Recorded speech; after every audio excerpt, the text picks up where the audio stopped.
Ayan, mapagpalang araw po sa ating lahat, mga ka-NL Vlog, Kalingap, sa ating mga members. So, magandang araw po at lalong-lalo na po sa ating head na si Kuya Ed Ella. So, yan, magandang gabi po sa ating lahat. Magandang araw, magandang tanghali, magandang hapon, magandang gabi.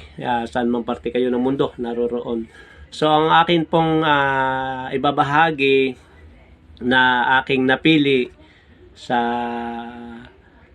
Bible ay ang Kawikaan 3, talata 5 hanggang 6. Ang nakasaad po dito sa verse na ito po ay magtiwala ka ng buong puso sa Panginoon at huwag kang manalig sa iyong sariling karunungan.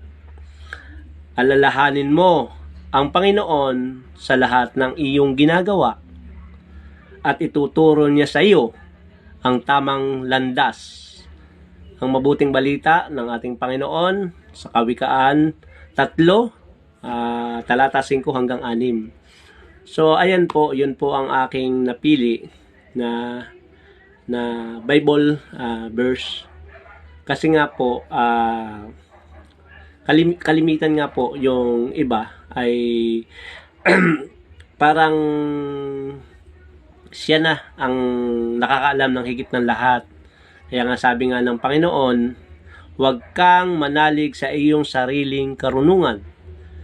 Kasi nga po tayo bilang sa sarili natin, hindi po natin kilala pa ang ating sarili. Ang mahigit po nakakakilala sa atin ay ang Panginoong lumikha. Ayun nga po, higit na siya ang nakakaalam ng ating mga ginagawa at ang ating patutunguhan.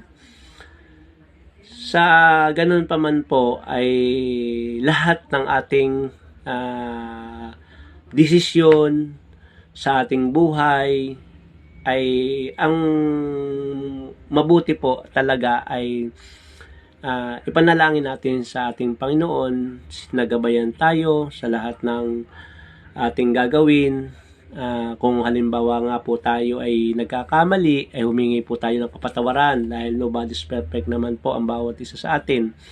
So, hindi po natin masasabi na tayo po ay laging tama sa lahat ng ating ginagawa. At kung ganun pa po ang ating pumasok sa ating isip at meron po tayong nagawa na hindi karapat-dapat, na alam po natin na hindi karapat-dapat sa ating Panginoon, ay humingi agad po tayo ng kapatawaran sa Kanya at para po tayo ay yung maluwag ang ating sarili.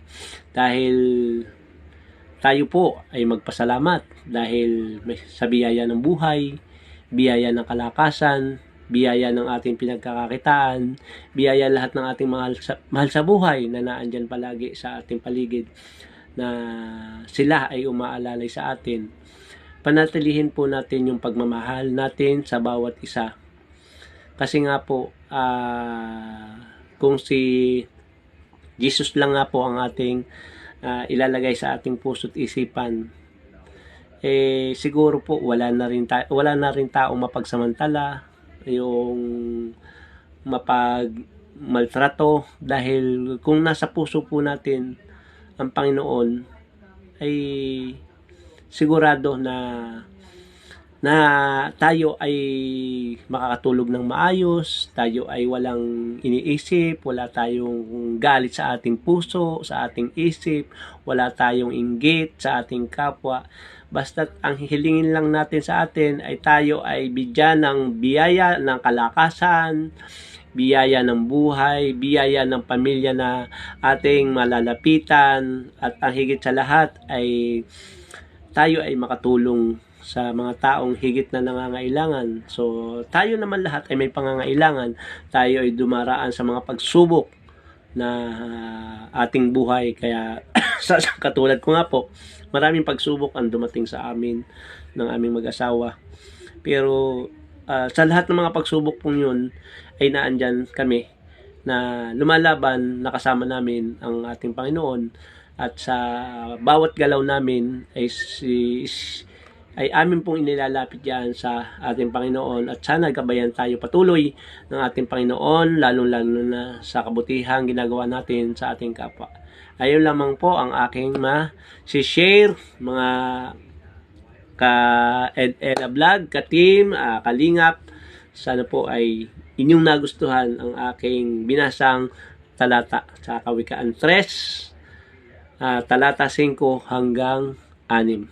Yan, God bless po sa ating lahat at mabuhay po. Pagpalain tayo ng ating Panginoon sa lahat ng ating ginagawa, lalong-lalo na sa pagtulong natin sa nangangailangan. God bless everyone. Ganon na lamang ang pag-ibig ng Diyos sa sanlibutan, kaya ibinigay niya ang kanyang bugtong na anak upang ang sumasampalataya sa kanya ay hindi mapahamak kundi magkaroon ng buhay na walang hanggan.